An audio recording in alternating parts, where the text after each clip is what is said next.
High coders and welcome to the complete JavaScript series, जिसके अंदर हम कॉन्सेप्ट्स को पढ़ रहे हैं, उससे रिलेटेड प्रैक्टिस क्वेश्चंस को कर रहे हैं और बाद में जाकर इन्हीं कॉन्सेप्ट्स को कुछ प्रोजेक्ट्स के अंदर अप्लाई करेंगे। अब आज है हमारा चैप्टर 6, जिसके अंदर हम पढ़ने वाले हैं एक बहुत ही important concept which is called DOM, document object model. क्या होता है डॉम, इसको हम कैसे यूज कर सकते हैं, किस काम आता है, किस तरीके से जनरेट होता है, सारी की सारी चीज़ों के बारे में इस लेक्चर के अंदर हम कवर कर रहे होंगे। और इसके साथ साथ इसके अलावा आपको किसी भी जावास्क्रिप्ट कॉन्सेप्ट्स के बारे में सीखना हो तो हमारे सारे के सारे टॉपिक्स इसी चैनल के ऊपर इस प्लेलिस्ट के अंदर अवेलेबल हैं, तो हम किसी भी टॉपिक को जाके एक्सेस कर सकते हैं। हमारी जो स्लाइड्स नोट्स हैं वो नीचे आपको डिस्क्रिप्शन बॉक्स के अंदर मिल जाएंगे, वहां से जाके आप एक्सेस कर सकते हैं। तो शुरुआत करते हैं अपने चैप्टर 6 के साथ।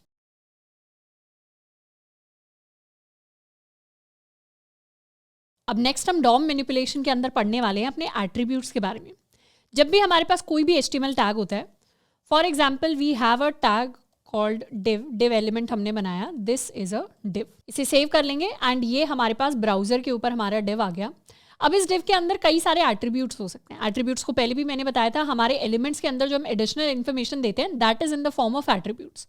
जैसे इसे हम एक ID एट्रीब्यूट दे सकते हैं, इसको मैंने ID दे दी बॉक्स, तो ये क्या बन गया, ये इसका एट्रीब्यूट बन गया, यानी रिलेटेड इन्फॉर्मेशन बन गई। तो रिफ्रेश करेंगे, ये आईडी एज सच हमें दिखेगी नहीं, पर एलिमेंट्स के अंदर जाएंगे डिव के अंदर तो यहाँ मुझे दिख रहा है आईडी इसके पास है बॉक्स। तो इस तरीके से कई सारे डिफरेंट एट्रीब्यूट्स होते हैं हमारे मल्टीपल टैग्स के पास। अगर हमारे पास कोई इमेज टैग है तो इमेज टैग के अंदर भी हमारे पास सोर्स एट्रीब्यूट होता है, जिसमें हम अपनी इमेज का लिंक देते हैं। अभी एज सच हम कोई लिंक पेस्ट नहीं करेंगे तो इस तरीके का हमारे पास एरर आ जाएगा कि हमने कोई लिंक नहीं दिया इमेज के लिए। तो कंसोल विंडो के अंदर भी आ रहा है, बट बेसिकली ये जो सोर्स है ये क्या बन गया, ये एक एट्रीब्यूट बन गया। जैसे अगर हम बात करें अपने किसी पैराग्राफ टैग के लिए, तो पैराग्राफ टैग को मैंने क्लास दे दी पैराग्राफ, और यहाँ this is a simple line, इस तरीके का मैंने कुछ पैराग्राफ लिख दिया। रिफ्रेश किया तो ये क्या आ गया, पैराग्राफ के अंदर क्लास जो है ये एक एट्रीब्यूट है और इसकी वैल्यू है पैराग्राफ। तो अगर मुझे एट्रीब्यूट्स की वैल्यू को गेट करना होता है तो उसके लिए मेरा जो नोड होता है, नोड का मतलब क्या है कि अगर मेरे पास डिव है तो डिव वाला जो भी नोड होता है हमारे डॉम के अंदर, इस नोड के अंदर मेरे पास एक स्पेशल मेथड होता है कॉल्ड गेट एट्रीब्यूट। अगर मुझे किसी भी डिव के लिए उसके एट्रीब्यूट्स की वैल्यू को गेट करना है तो मैं उस नोड के लिए गेट एट्रीब्यूट को कॉल कर सकती हूँ और उसके अंदर जिस भी एट्रीब्यूट की मुझे वैल्यू चाहिए उस एट्रीब्यूट को हम पास कर सकते हैं। तो सबसे पहले इस डिव के बारे में बात करते हैं। सबसे पहले तो इस डिव को एक्सेस करेंगे script.js के अंदर, let div is equal to document dot query selector. हम सबको पता है क्वेरी सिलेक्टर कैसे काम करता है। हमें अपने डिव को एक्सेस करना है तो कंसोल डॉट लॉग किया अपना डिव, सेव, रिफ्रेश, कंसोल, ये हमारे पास हमारा डिव आ गया। अब इस डिव के लिए मुझे क्या करना है, इस डिव के लिए मुझे करना है गेट एट्रीब्यूट, और गेट एट्रीब्यूट मेथड के अंदर हमें आईडी एट्रीब्यूट की वैल्यू चाहिए फॉर एग्जांपल, और इसी वैल्यू को हम यहाँ लिख सकते हैं लेट वैल्यू या let ID is equal to, और फिर हम कंसोल डॉट लॉग करवा सकते हैं अपनी आईडी को। सेव कर लिया, रिफ्रेश कर लिया, ये हमारे पास क्या आ गई, हमारी आईडी की वैल्यू आ गई which is equal to box, क्योंकि इसे हमने क्या आईडी दी थी, इसे हमने बॉक्स आईडी दी थी। इसी तरीके से और भी एट्रीब्यूट्स की वैल्यू है जिसको एक्सेस कर सकते हैं। फॉर एग्जांपल यहाँ पर मैंने इसको कोई नेम एट्रीब्यूट दे दिया, मैंने खुद से इसको कोई नेम एट्रीब्यूट दे दिया और इसको नेम मैंने दिया है JS div, इस तरीके का मैंने इसे कोई नेम एट्रीब्यूट दे दिया। तो script.js के अंदर अब हम अपने नेम एट्रीब्यूट की वैल्यू को यहाँ से एक्सेस कर सकते हैं। तो हमारे नेम की वैल्यू क्या हो जाएगी, उसे हम यहाँ पे प्रिंट करवा देंगे। सेव किया, रिफ्रेश किया, सो this is my name attributes value JS div। इसी तरीके से हम चाहें तो अपने पैराग्राफ से उसके क्लास के नाम को भी एक्सेस कर सकते हैं। तो यहाँ पे let para is equal to document dot query selector, हमारा पैराग्राफ, और फिर हम कंसोल डॉट लॉग करवा सकते हैं p डॉट गेट एट्रीब्यूट, और यहाँ पे क्लास का हमने नाम प्रिंट करवा दिया। सेव किया, रिफ्रेश किया, p is not defined, okay this is suppose to be para, save, refresh. तो हमारी क्लास का नाम हमारे पास था पैरा, यही सेम नाम हमने अपनी क्लास को दिया था जो हमारे लिए यहाँ पर प्रिंट होकर आ गया। तो ये तो है एट्रीब्यूट की वैल्यू को गेट करने के लिए। हमारे पास एक और मेथड होता है to set the attribute value. अगर हमें किसी भी एट्रीब्यूट की वैल्यू को चेंज करना है, जैसे मुझे चेंज करना है एट्रीब्यूट की वैल्यू को, तो हम मेथड के अंदर अपना एट्रीब्यूट पास करेंगे और फिर नई वैल्यू पास करेंगे। फॉर एग्जाम्पल ये जो पैराग्राफ है, इसके लिए मैं चाहती हूँ इसकी क्लास का नाम चेंज हो जाए। क्लास का नाम कहाँ दिखता है, एलिमेंट्स के अंदर पैराग्राफ में। अभी ये क्लास का नाम मुझे पैरा दिखाई दे रहा है, पर मैं चाहती हूँ ये वैल्यू चेंज हो जाए। तो उसके लिए आई can do set attribute for para, और क्लास का नाम मुझे चेंज करना है टू न्यू क्लास, ये बनाना है मुझे क्लास का नाम। सेव करेंगे, रिफ्रेश करेंगे, अब मेरे पैराग्राफ की क्लास का नाम क्या हो गया, न्यू क्लास हो गया। हम चाहें तो डायनेमिकली यहाँ पर भी कर सकते हैं। आई can do para dot set attribute, और उसके अंदर मुझे अब अपनी क्लास का नाम चेंज करके करना है 1 2 3। मेरी क्लास का नाम 1 2 3 होना चाहिए। एंटर किया, यहाँ एज सच चेंज नहीं दिख रहा, पर जैसे ही एलिमेंट्स में जाएंगे यहाँ पे ऑटोमेटिकली चेंज हो गया, इट चेंज टू 1 2 3। तो इस तरीके से हम किसी भी एट्रीब्यूट को किसी भी टैग के लिए, किसी भी एलिमेंट के लिए चेंज कर सकते हैं। अब एक स्पेशल एट्रीब्यूट हमारे पास होता है which is for style. Style को एज सच एट्रीब्यूट की तरह भी एक्सेस कर सकते हैं, पर जनरली हम स्टाइल को कैसे एक्सेस करते हैं, किसी भी एलिमेंट का अगर हमें स्टाइल की वैल्यू चेंज करनी हो तो हम लिखते हैं अपने नोड की वैल्यू डॉट स्टाइल, उससे किसी भी नोड का हमारे पास स्टाइल आ जाता है। फॉर एग्जाम्पल यहाँ पर ये पार्ट हटा लेते हैं, सेव। index.html है जिसमें हमारे पास ये बॉक्स है, this is my box, and इस बॉक्स को अब हम कुछ स्टाइल दे सकते हैं। style.css के अंदर हमारे पास आईडी थी बॉक्स, और इसको कुछ स्टाइल दे देते हैं। हाइट इसे दे देते हैं 100 पिक्सल्स, विड्थ इसे दे देते हैं 100 पिक्सल्स,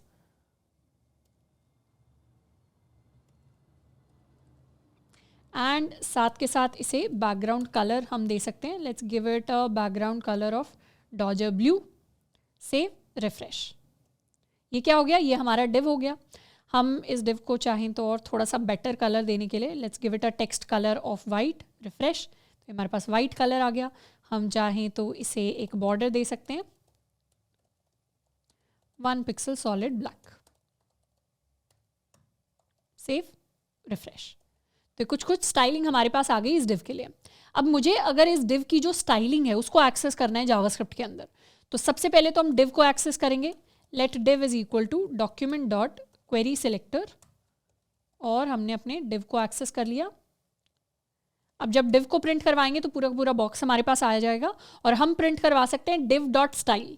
तो क्या होगा, एक ऑब्जेक्ट हमारे पास आएगी जिसमें सारी की सारी स्टाइलिंग होगी इस डिव की, एंड इसके अंदर मैक्सिमम चीज़ें अभी खाली हैं क्योंकि ज़्यादा स्टाइलिंग हमने दी नहीं है। तो ये हमारी एक इनलाइन स्टाइल की ऑब्जेक्ट हमारे पास आ जाएगी जो सारा का सारा इनलाइन स्टाइल हमें दिखाती है। इनलाइन स्टाइल वो स्टाइल होता है जो डायरेक्टली हम अपने टैग्स के अंदर लिखते हैं।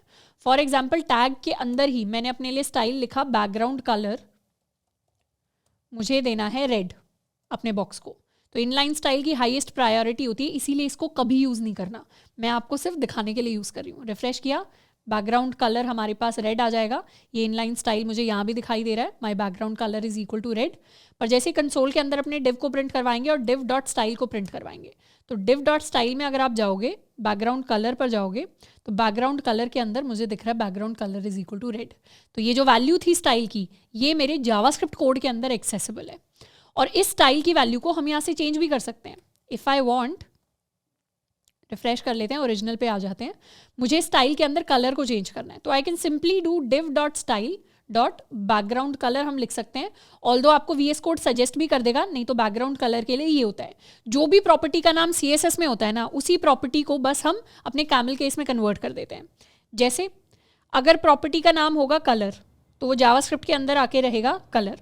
अगर प्रॉपर्टी का नाम है बैकग्राउंड कलर, ये CSS के अंदर अगर हम उसे बैकग्राउंड कलर लिखते हैं, तो जावास्क्रिप्ट के अंदर वो हो जाएगा बैकग्राउंड और बिना हाइफन के कलर, और ये सेकंड लेटर कैपिटल हो जाएगा। अगर प्रॉपर्टी का नाम है टेक्स्ट, या प्रॉपर्टी का नाम है लेट्स सपोज फॉन्ट साइज, ये है CSS जिंदगी, ये है जावास्क्रिप्ट जिंदगी, यहाँ हो जाएगा ये फॉन्ट साइज। तो इस तरीके से कन्वर्ट हो जाता है। तो background colour, we can set the background colour to be, यहाँ पे डबल कोट्स के अंदर वैल्यू लिखनी होती है कि हमें ग्रीन करना है। सेव किया, रिफ्रेश किया, तो मैंने क्या किया, जावास्क्रिप्ट कोड से ही मैंने अपना बैकग्राउंड कलर चेंज कर दिया। अब कल को जाके अगर इस ग्रीन की जगह I want to make it purple, तो इसको चेंज करके हम पर्पल भी कर सकते हैं। रिफ्रेश किया, ये पर्पल हो गया। अगर हम चाहते हैं फॉन्ट के साथ मुझे कुछ चेंजेस करने हैं, तो I can simply right div dot style dot font size को अगर हम बड़ा बनाना चाहते हैं, let's make it larger, let's make it 26 pixels, font इसे कर लेते हैं। सेव किया, रिफ्रेश किया, तो ये क्या हो गया, मेरे फॉन्ट का साइज़ बड़ा हो गया। अब हम चाहें कि मुझे इसकी वैल्यू चेंज करनी है, वैल्यू चेंज करना तो हमें ऑलरेडी आता है कि हम अपने इनर टेक्स्ट को सेट कर देते हैं टू हेलो। सेव किया, रिफ्रेश किया, तो इस तरीके से बहुत सारी अब प्रॉपर्टीज़ हैं। स्टाइल हो गया, एट्रीब्यूट्स हो गए, टेक्स्ट हो गया, कलर हो गया, बहुत सारी चीज़ें हैं, कलर स्टाइल का ही पार्ट है, पर वो सारा का सारा अब जावास्क्रिप्ट से चेंज कर पाना पॉसिबल है। हम चाहें तो एक और इंटरेस्टिंग चीज़ कर सकते हैं। हमने पढ़ा था विजिबिलिटी हिडन के बारे में, तो डिव के अंदर स्टाइल के अंदर जाके मेरी जो विजिबिलिटी प्रॉपर्टी है उसको अगर मैंने सेट कर दिया टू हिडन, तो क्या होगा, मेरा एलिमेंट गायब हो जाएगा स्क्रीन से। रिफ्रेश किया, एलिमेंट गायब हो गया। तो इस तरीके से आप चाहो तो जावास्क्रिप्ट के अंदर बैठे बैठे बिना HTML CSS के अंदर चेंज किए हुए हम अपने एलिमेंट्स को स्क्रीन से गायब कर सकते हैं, हाइड भी कर सकते हैं। नेक्स्ट चीज़ जिसके बारे में हम पढ़ने वाले हैं, that is how can we insert elements. हमने बहुत सारी चीज़ें देख ली। हमने देख ली स्क्रीन के ऊपर अगर कोई बटन है, कोई पैराग्राफ है, कोई हेडिंग है, उसे एक्सेस कैसे करना है, उसके अंदर चेंजेस कैसे करने हैं। तो एक्सेस कैसे करना है, चेंजेस कैसे करने हैं, दो चीज़ें हमने पढ़ ली। अब हम बात करेंगे कि नया अगर न्यू चीज़, न्यू एलिमेंट अगर हमें ऐड करना है तो किस तरीके से ऐड कर सकते हैं। तो न्यू एलिमेंट पहले तो ऐड करने से पहले हमें क्रिएट करना पड़ेगा। न्यू एलिमेंट को ऐड करने का जो प्रोसेस होता है, it is a 2 step process. पहले तो आप उस एलिमेंट को क्रिएट करो, पैराग्राफ ऐड करना है तो पैराग्राफ को क्रिएट करो, बटन ऐड करना है बटन को क्रिएट करो, फिर उसे फाइनली हम ऐड करते हैं। तो क्रिएट करने के लिए हम लिखते हैं डॉक्यूमेंट डॉट क्रिएट एलिमेंट, और फिर जो भी हमें आइटम, जिस तरीके का हमें एलिमेंट चाहिए उसका टैग नेम लिख देते हैं। तो लेट्स सपोज हमें एक बटन क्रिएट करना है, तो उसके लिए हम एक नया एलिमेंट बना सकते हैं। इसको कह सकते हैं new button. New BTN is equal to document dot create element, और इसके अंदर हम टैग में पास कर देंगे अपना बटन। तो इससे क्या होगा, न्यू BTN क्या बन जाएगा, एक बटन बन जाएगा। रिफ्रेश करेंगे कोई चेंज नहीं आएगा, एज सच बटन प्रिंट होके नहीं आएगा, पर इसे चाहें तो हम प्रिंट करवा सकते हैं अपने न्यू BTN को कि मेरा क्या बटन हो गया। रिफ्रेश किया तो मेरे पास बटन आ गया। अभी बटन के अंदर इसकी काफ़ी सारी प्रॉपर्टीज़ खाली होंगी। जैसे न्यू BTN के अंदर मैं देखूँ मेरे इनर टेक्स्ट की क्या वैल्यू होगी, इट इज़ कम्प्लीटली एम्प्टी। तो इसको चाहें तो हम कुछ इनर टेक्स्ट दे सकते हैं। New BTN dot inner text की वैल्यू को कर देते हैं, let's make it click me. इस तरीके का कुछ टेक्स्ट हम दे सकते हैं। सेव कर लेते हैं, एंड इस बार हम new BTN dot inner text को प्रिंट करवाएंगे, तो इस बार उसका इनर टेक्स्ट आ जाएगा। अब ये बटन क्रिएट तो कर लिया, इसको स्क्रीन पर कैसे दिखाएं।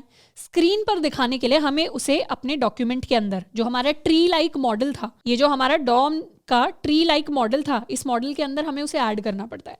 ऐड करने के लिए 4 मेन मेथड्स होते हैं हमारे पास। इनके अलावा भी होते हैं, पर हम इंपॉर्टेंट वाले पढ़ रहे हैं। सबसे पहला होता है अपेंड मेथड। जिस भी एलिमेंट के हम लास्ट में इनसाइड एंड उसके लास्ट में अपेंड करना चाहते हैं, तो उस नोड को हम पिक करते हैं और उसके लिए डॉट अपेंड करके अपने एलिमेंट को हम पास कर देते हैं। इसका एग्जांपल आपको मैं दिखाती हूँ। फॉर एग्जांपल मेरे पास एक डिव है। इस डिव के अंदर मैंने दिस इज अ डिव तो लिखा ही हुआ है, साथ के साथ मैंने क्या किया, इस डिव के अंदर मैंने एक अनऑर्डर्ड लिस्ट बना ली। इसको कह देते हैं लिस्ट, और इस लिस्ट के अंदर मेरे पास कई सारे आइटम्स हैं। This is my item 1। इस तरीके से कॉपी किया, ये आइटम 2 आ गया, ये आइटम 3 आ गया। सेव किया, रिफ्रेश किया, तो डिव की हम थोड़ी सी हाइट बढ़ा लेते हैं। हाइट को we can make it 250 pixel. Save, refresh. So this is my div. ये मेरा डिव है, ये लिस्ट है, इसके अंदर आइटम्स है, सारी चीज़ें मेरे पास प्रिंट होके आ रही हैं। अब हम चाहते हैं कि इसी डिव के अंदर ये जो अनऑर्डर्ड लिस्ट है, इसके बाद में मेरा जो बटन है वो आ जाए। तो उसके लिए क्या करना पड़ेगा, मुझे उसे डिव के अंदर अपेंड करना पड़ेगा। डिव के अंदर अपेंड करने का मतलब है add at the end of the node. तो मुझे ये डिसाइड करना पड़ेगा मेरा जो पेज है उसके ऊपर कहाँ मुझे अपने बटन को ऐड करना है। मैं अपने बटन को ऐड करना चाहती हूँ डिव के अंदर, और डिव के अंदर भी कहाँ पर, या तो स्टार्टिंग में ऐड कर सकते हैं, लास्ट में ऐड कर सकते हैं, वो भी मुझे ऐड करना है एंडिंग में। तो उसके लिए सबसे पहले तो मैं डिव को एक्सेस करूँगी। Let div is equal to document dot query selector. हम अपने डिव को एक्सेस कर सकते हैं, और डिव के अंदर हम अपेंड कर देंगे, लास्ट में ऐड कर देंगे अपने न्यू बटन को। तो इस तरीके से हम अपेंड करते हैं। अपेंड कहाँ पे किया, मतलब डिव के अंदर ही, और लास्ट में ऐड कर दिया। रिफ्रेश किया तो अब मेरा बटन मुझे दिखाई देना स्टार्ट हो गया। ये मेरा बटन यहाँ पे आ गया। कहाँ आया, डिव के अंदर आया है, पर लास्ट में आया है। उसी तरीके से मुझे डिव के अंदर ही चाहिए पर स्टार्टिंग में चाहिए, तो उसके लिए हम प्रिपेंड को यूज करते हैं। So I can do div dot prepend. Save, refresh, तो ये क्या हुआ, बटन स्टार्टिंग में आ गया पर डिव के अंदर आ गया। अगर मुझे अपने एलिमेंट से पहले मुझे वो नोड डिसाइड करनी पड़ेगी जिसके बेसिस पर हम अपने नए एलिमेंट को ऐड करते हैं, तो वही नोड मेरे लिए अभी मेरा डिव है। अगर मुझे किसी नोड से जस्ट पहले ऐड करना है, उसके बाहर और जस्ट पहले, तो उसके लिए हम बिफोर को यूज कर सकते हैं। तो डिव डॉट बिफोर, सेव किया, रिफ्रेश किया, तो डिव स्टार्ट होने से जस्ट पहले मेरा बटन आ गया। और बाद में के लिए हम आफ्टर यूज करते हैं सेव किया, रिफ्रेश किया तो बटन कहाँ आया, डिव खत्म होने के जस्ट बाद मेरा बटन आ गया। अगर मुझे इस पैराग्राफ के बाद उसे ऐड करना है, इस पैराग्राफ के बाद अगर मैं ऐड करना चाहती हूँ बटन को, तो मैं यहाँ क्या करूँगी, क्वेरी सिलेक्टर से अपने पैराग्राफ को एक्सेस करूँगी और पैराग्राफ के बाद मैं अपने बटन को ऐड करूँगी। रिफ्रेश किया तो अब मेरा बटन पैराग्राफ के बाद ऐड होकर आ गया। तो ये तो मैंने बटन को ऐड किया। इसी तरीके से हम किसी हेडिंग को ऐड कर सकते हैं। जैसे फॉर एग्जाम्पल मैंने एक नई हेडिंग एलिमेंट क्रिएट करते हैं। Let new heading is equal to document dot create element, और इसके अंदर मैंने एक h1 हेडिंग को क्रिएट किया। h1 हेडिंग को कुछ इनर टेक्स्ट दे देते हैं। Inner text is equal to, या इनर HTML ही दे देते हैं डायरेक्टली, इसे इटैलिक बना देते हैं। इटैलिक इसके अंदर आएगा हाय आई एम न्यू, इस तरीके से कुछ टेक्स्ट आ जाएगा। तो ये न्यू हेडिंग बन गई। अब इस हेडिंग को मुझे कहाँ पे ऐड करना है, टॉप पे ऐड करना है पेज के। तो मैं क्या कर सकती हूँ, I can directly select document dot query selector से मैं डायरेक्टली अपनी बॉडी को सिलेक्ट कर सकती हूँ और मुझे टॉप पे ऐड करना है। तो टॉप पे ऐड करने का मतलब होगा बॉडी के अंदर ऐड करो पर टॉप पे ऐड करो, स्टार्टिंग में ऐड करो। तो मैं बॉडी डॉट प्रिपेंड कर सकती हूँ। तो आई कैन डू डॉट प्रिपेंड, यहीं पे ही मेथड को, ये मैंने सिलेक्ट कर लिया बॉडी टैग को, इसको सेव करवाने की बजाय यहीं लिख दिया डॉट प्रिपेंड और यहाँ अपने न्यू हेडिंग को मैंने पास कर दिया। सेव किया, रिफ्रेश किया, okay h1 is not defined. Okay यहाँ पे मेरे पास मेरी न्यू हेडिंग आएगा। सेव किया, रिफ्रेश किया, अब क्या आ गई, मेरे पास मेरी नई हेडिंग आ गई जिसको मैंने ऑटोमेटिकली पेज के अंदर ऐड कर दिया। इस हेडिंग को ऐड करने के लिए मैंने अपने HTML कोड को टच भी नहीं किया। मेरी हेडिंग HTML कोड के अंदर नहीं है, पर मैंने जावास्क्रिप्ट का लॉजिक लगाया और नई हेडिंग को क्रिएट किया, उसके अंदर कुछ टेक्स्ट ऐड किया, फिर बॉडी को सिलेक्ट किया और चेक किया कि बॉडी के अंदर कहाँ पे ऐड होनी चाहिए, बॉडी को रेफरेंस लेके फिर उसे ऐड कर दिया। तो इस तरीके से हम अपने नए एलिमेंट्स को ऐड कर सकते हैं इन आर डॉम, अपने ट्री के अंदर ऐड कर सकते हैं। अब जैसे हम एलिमेंट्स को इंसर्ट करते हैं वैसे ही हम एलिमेंट्स को डिलीट भी कर सकते हैं। किसी भी नोड को डिलीट करने के लिए हम लिखते हैं उस नोड का नाम डॉट रिमूव, तो वो नोड ऑटोमेटिकली डिलीट हो जाती है। जैसे लेट्स सपोज मुझे इस पैराग्राफ को डिलीट करना है, तो इस पैराग्राफ को डिलीट करने से पहले मुझे इसे रेफर करना पड़ेगा, एक्सेस करना पड़ेगा। डॉक्यूमेंट डॉट क्वेरी सिलेक्टर, पहले पैराग्राफ को एक्सेस कर लेंगे और सिंपली हम कर देंगे para dot remove. Save, refresh, मेरा पैराग्राफ गायब हो गया। एलिमेंट्स के अंदर जाएंगे तो यहाँ भी बॉडी टैग के अंदर पैराग्राफ अब नहीं दिखेगा। मुझे इस हेडिंग को गायब करना है, आई can simply do new heading dot remove. Save, refresh, गायब हो गया। तो इस तरीके से किसी भी एलिमेंट को डिलीट एंड ऐड किया जा सकता है अपने पेज के अंदर। अच्छा, यहाँ मैं आपको छोटा सा एक होमवर्क प्रॉब्लम दूंगी, छोटा सा problem. What you have to do is in दो मेथड्स के बारे में जाके पढ़ना है MDN डॉक्यूमेंटेशन में। एक होता है अपेंड चाइल्ड, मैंने आपको बताया था अपेंड के लिए बहुत सारे मेथड होते हैं, और वैसे ही होता है हमारे पास रिमूव चाइल्ड। दोनों मेथड्स के बारे में आपको जाके पढ़ना है कि अपेंड चाइल्ड और रिमूव चाइल्ड का एग्जैक्ट यूजेज क्या होता है। बाकी इन सारे मेथड्स को तो हम यूज कर ही सकते हैं। अब नेक्स्ट हम सॉल्व करने वाले हैं अपने कुछ प्रैक्टिस क्वेश्चंस। प्रैक्टिस क्वेश्चन में सबसे पहला क्वेश्चन हमें कह रहा है create a new button element, give it a text, click मी। ये जो सारा का सारा काम है मुझे जावास्क्रिप्ट के अंदर करना है, HTML के अंदर नहीं करना। तो HTML वाला जो कोड है उसे तो अभी खाली कर देते हैं। Let's make the screen empty, let's make the page empty. तो रिफ्रेश किया, ये हमारा पेज एम्प्टी हो गया। script.js को भी खाली कर लेते हैं, रिफ्रेश किया, एम्प्टी हो गया। अब शुरुआत से हमें यहाँ कोड लिखना है। एक और चीज़, यहाँ पे पॉज करके एक बार खुद से चीज़ों को ट्राई करने की ज़रूर कोशिश करनी है, क्योंकि खुद से एक बार ट्राई करेंगे, अगर सॉल्व नहीं भी होता तो कोई बात नहीं, अब सॉल्व ना होने के हम 2-4 तरीके सीख जाएंगे कि कौन कौन सी अप्रोच तो वर्क नहीं करती है, कहाँ पर हम ज़्यादा स्टक होते हैं। जहाँ पे ज़्यादा स्टक फील होते हैं उस पार्ट को फिर जाके हमें रिवाइज कर लेना है। सबसे पहले हमें क्रिएट करना है एक न्यू बटन एलिमेंट। तो किसी भी एलिमेंट को क्रिएट करने के लिए इसे न्यू बटन कह देते हैं हम, न्यू BTN। क्रिएट करने के लिए हम लिखेंगे डॉक्यूमेंट डॉट क्रिएट एलिमेंट और इसे हम बनाएंगे ऑफ टैग बटन। इसके अंदर फिर मुझे एक टेक्स्ट लिखना है, क्लिक मी। तो new BTN dot inner text is equal to click me. इस तरीके का कुछ टेक्स्ट लिख दिया हमने। फिर हमें क्या करना है, इसे एक बैकग्राउंड कलर देना है रेड एंड टेक्स्ट कलर देना है वाइट। जब भी स्टाइल देना हो, हमने ऑलरेडी पढ़ रखा है स्टाइल कैसे देना होता है।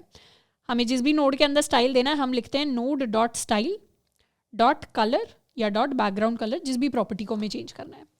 तो I can simply write new BTN new btn क्या है, मेरा नोड है, dot style dot colour, colour हमें देना है इसे equal to white and background colour देना है रेड। तो new button dot style dot background colour is equal to red, ये हमने दे दिया, इतना पार्ट कर दिया।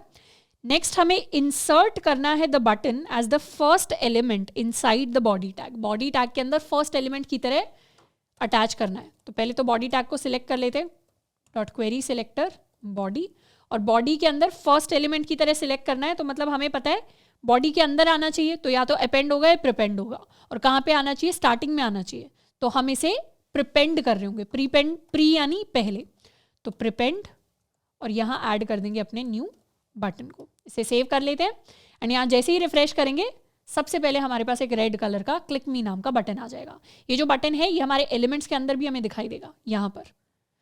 तो डॉट स्टाइल से जितनी भी स्टाइलिंग होती है ये हमारी स्टाइल डॉट CSS के अंदर ऐड नहीं होती, ये इनलाइन स्टाइलिंग होती है जो उसी टैग के अंदर हमें दिखाई देती है। तो एलिमेंट्स में जो भी स्टाइलिंग हमने ऐड करी जावास्क्रिप्ट से वो सारी की सारी यहाँ पर मुझे दिखाई दे रही है। So this is how we create an element, we give it some text, we give it some styling and we add it to the document. Second question की तरफ आ जाते हैं। सेकेंड क्वेश्चन में हम कुछ नया सीखेंगे, क्लास के लेक्चर से आगे बढ़ के कुछ नया सीखेंगे, तो थोड़ा सा टफ लग सकता है।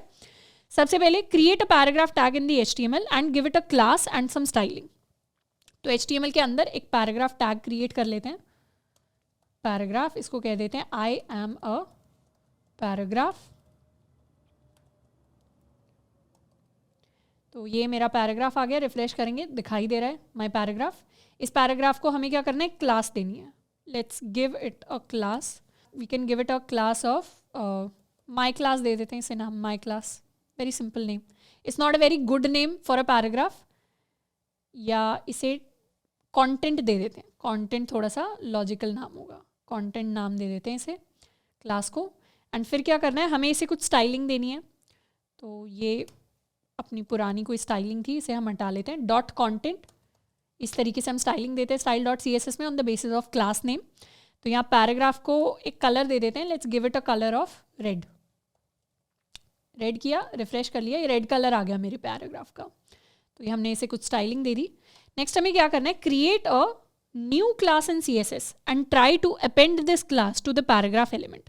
मतलब मुझे CSS के अंदर एक नई क्लास क्रिएट करनी है और फिर जावास्क्रिप्ट को यूज़ करके उस क्लास को मुझे इस पैराग्राफ एलिमेंट के अंदर ऐड करना है। और अपेंड करने का मतलब है पुरानी क्लास तो रहनी ही चाहिए, नई क्लास भी आ जानी चाहिए।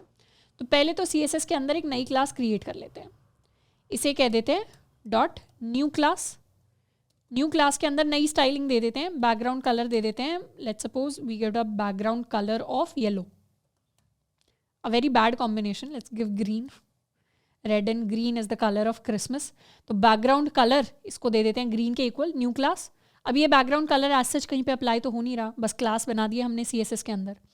अब मुझे स्क्रिप्ट डॉट JS से क्या करना है, सबसे पहले तो यहाँ नीचे आ सकते हैं, क्वेश्चन 2, मुझे इस पैराग्राफ को एक्सेस करना है और इसके अंदर क्लास के अंदर कंटेंट क्लास तो है ही, एक और क्लास ऐड करनी है। तो पहले तो पैराग्राफ को एक्सेस कर लेते हैं, let para is equal to document dot query selector P।